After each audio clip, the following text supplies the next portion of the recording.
The year was 1978, Soviet Union, Rostov region, a mining town called Shakhty. On December 24th, under a bridge crossing the Grushovka River, a passerby noticed something that looked like a dead body. You can see the exact spot in this photo. The police, known as the militia back then, were immediately called to the scene, and what they found under that old bridge was absolutely horrifying.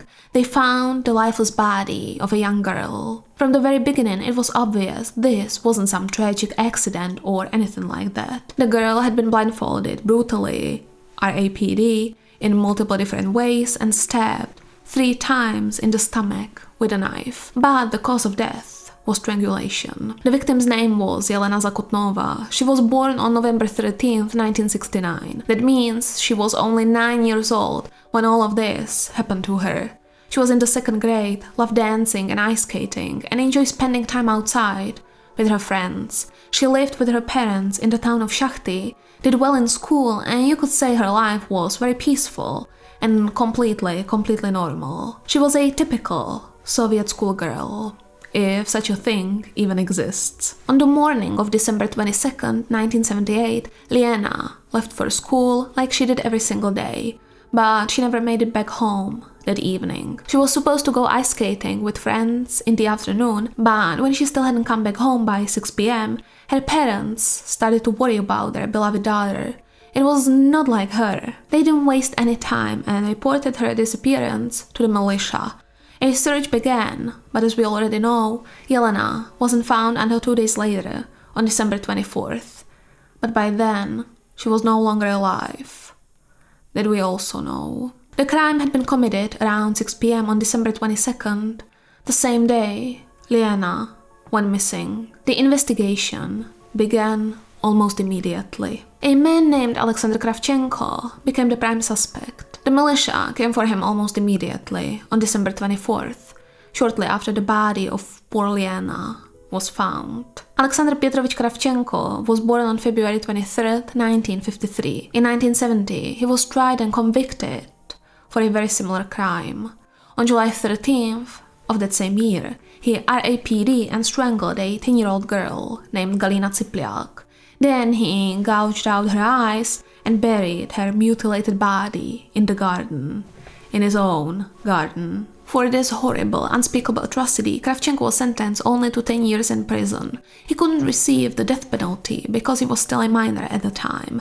Instead, he got the harshest sentence possible for a minor back then, which was those 10 years. In the end, however, he was conditionally released after serving only 6 years in prison. Or to be exact, it was decided that he would serve the rest of his sentence by doing hard labor in the town of Shakhty. Like I said, it was a mining town, and there was always plenty of work to be done. According to what we know from his neighbors, Kravchenko led a decent life and barely even drank, which in a mining town might mean who knows what if you think about it. In any case, he even got married. At first glance, it seemed Alexander had moved on from his past and was trying to live a normal life, if that's even possible, after committing such a horrifying crime. The problem, however, was that he lived very close to where Jelena Zakotnova's body was found, plus everyone remembered exactly what he had done years earlier when he was just 17.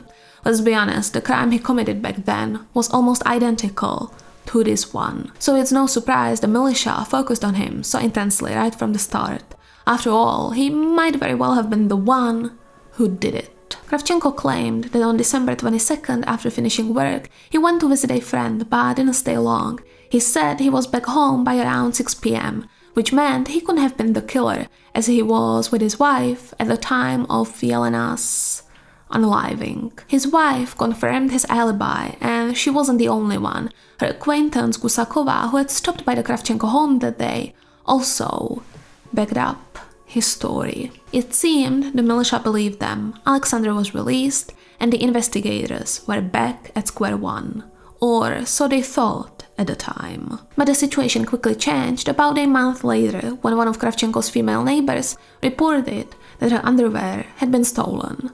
On January 24th, the stolen items were found in Alexander's home. He immediately confessed to the theft, and investigators once again began to seriously consider the possibility that Kravchenko might indeed be the one who unalived Yelena Zakotnova. However, some believe the theft was staged by the militia itself, not to falsely convict an innocent man and call it a day, but because they were so certain that Kravchenko was the one who did it. Maybe they hoped that by charging him with theft, he might confess to the unaliving as well. Around the same time, investigators began interrogating his wife again, and well, let's just say they put her under a lot of pressure.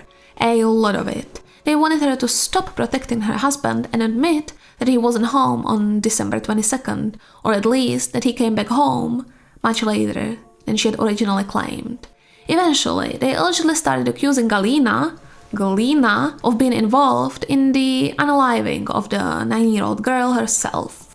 They also threatened her with the possibility of going to prison alongside her husband. Galina panicked and her testimony quickly began to change. Suddenly, she wasn't sure what time her husband had come home. Maybe it was later than 6 p.m. and not long after, her acquaintance Gusakova also changed her story, and Kravchenko's alibi completely fell apart.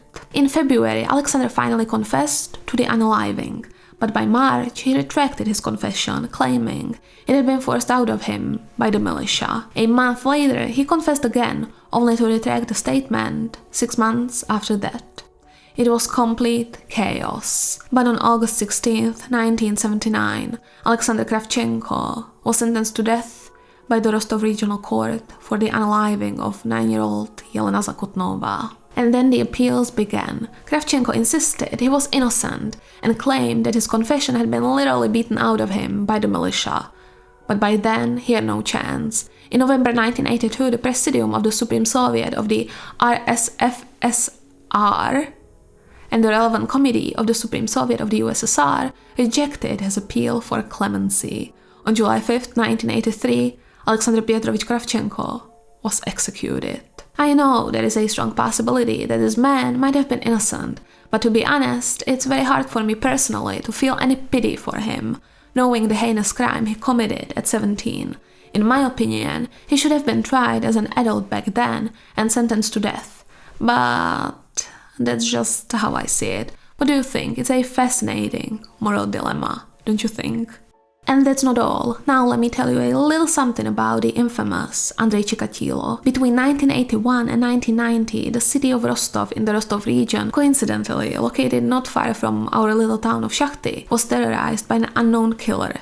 Over 50 women and children were unalived in the city. Such a high number of unalivings is absolutely unbelievable. Many of these horrific crimes were committed in areas known as Lesopolosy, which is why the operation aimed at catching this Rostov killer was named Lesopolosa. During this operation, more than 200,000 people were investigated. On November 20th, 1990, a man named Andrei Chikatilo was finally arrested, and just a few days later, he confessed to all the brutal unalivings in Rostov. He confessed to over 50 of them. On the surface, Chikatilo lived a very normal life of a completely normal Soviet citizen. He worked as a teacher, and yes, he had a wife who had no idea about any of it, about any of his crimes. Chikatilo also confessed to the unaliving of Yelena Zakotnova. However, some things just don't quite add up for me, to be completely honest. Chikatilo spoke about all his victims in horrifying but absolutely remarkable detail. He remembered even the smallest things. But when it came to Yelena, it seemed like he didn't know much. He claimed to have strangled her and thrown her body into the river, but he didn't mention stabbing her with a knife or blindfolding her. And both things the killer undeniably did. We know that. It almost seemed like someone might have been giving him information about the case and telling him what to say. Chikatilo also claimed that he lured the girl into a small house near the Grushovka River and committed a crime there. The truth is, blood was found in the house, but it was animal blood, not Yelena's or anyone else's. Despite all these inconsistencies, in 1991, Kravchenko's name was officially cleared and his death sentence was annulled. But as we all know, this decision came too late to help anyone. Kravchenko had already been executed in 1983. Andrei Chikatilo confessed to a total of 55 unalivings, but during one of the very first court sessions, something completely unexpected happened. Chikatilo refused to admit guilt in the case of Yelena Zakotnova. He claimed he didn't do it, though he didn't deny his involvement in the other unalivings. What's also interesting is that one of the two state prosecutors, a man named Kuyumji, refused to charge Chikatilo with Zakotnova's unaliving. He allegedly said it wasn't possible to prove Chikatilo's guilt in this Shakhty case. Shortly after, he was replaced by another prosecutor. Like I said, strange. Not that I feel sorry for Chikatilo, not in the slightest, but if he wasn't the one who killed Elena, then the real killer needs to be found and punished. That is, if he's even still alive, which I doubt he is. But who knows? On October 15th, 1992, Chikatilo was found guilty by the Rostov Regional Court of unaliving 52 people, and he was sentenced to death. Among his alleged victims was also Elena Zakotnova. In 1994, the sentence was carried out and Chikatilo was executed. However, shortly before his death, he was officially acquitted of Elena's unaliving. This means that to this day we have no definitive culprit, as both Alexander Kravchenko and Andrei Chikatilo were ultimately cleared of any responsibility. Imagine how horrifying this must have been and still must be for Elena's family. It's also worth mentioning that there was actually a third suspect in the Shakhty case. On January 8, 1979, a 50-year-old man named Anatoly Grigoriev took his own life in Novocherkassk. He had been living in Shakhty and on December 31st, after drinking way too much, started bragging to his co-workers that he had stabbed and strangled a young girl. The girl everyone was talking about in the newspapers. Of course, his colleagues didn't believe him. But when Anatoly visited his daughter in Novocherkassk later, he seemed really upset about what he had said during the New Year's celebrations. He was scared his drunken confession might get him into some kind of trouble. Not long after his daughter left for work, Grigoriev, feeling desperate and completely helpless, hanged himself in the bathroom. He also allegedly left a note insisting he had nothing to do with Elena's unaliving. We don't know. The brutal unaliving of 9-year-old Elena Zakotnova was never solved, and to this day it remains one of the most mysterious and complicated cases in the history of Soviet criminology. Who knows, maybe someone will manage to solve it one day, though I have serious doubts about that.